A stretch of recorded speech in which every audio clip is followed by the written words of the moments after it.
हयग्रीव उवाच शृणु द्वादश नामानि तस्या देव्या घटोद्भव यदा कर्णनमात्रेण प्रसन्ना सा भविष्यति पंचमी दण्डनाथा च संकेता समयेश्वरी तथा समय संकेता वाराही पौत्रिणी शिवा वाताली च महासेनाप्याज्ञा चक्रेश्वरी तथा अरिघ्नी चेति संप्रोक्तं नाम द्वादशकं मुने नाम द्वादशकाभिख्य वज्रपञ्जरमध्यगः संकटे दुःखमाप्नोति न कदाचन मानवः एतैर्नामभिरभ्रस्ताः संकेतां बहुतुष्टुः तेषामनुग्रहार्थाय प्रचचाल च सा पुनः।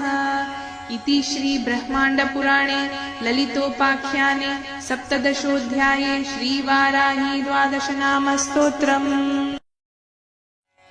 हयग्रीव उवाच शृणु द्वादश नामानि तस्या देव्या घटोद्भव यदा कर्णनमात्रेण प्रसन्ना सा भविष्यति पंचमी दण्डनाथा च संकेता समयेश्वरी तथा समय संकेता वाराही पौत्रिणी शिवा वाताली च महासेनाप्याज्ञा चक्रेश्वरी तथा अरिघ्नी चेति संप्रोक्तं नाम द्वादशकं मुने नाम द्वादशकाभिख्य वज्रपञ्जरमध्यगः संकटे दुःखमाप्नोति न कदाचन मानवः एतैर्नामभिरभ्रस्ताः संकेतां बहुतुष्टुः तेषामनुग्रहार्थाय प्रचचाल च सा पुनः।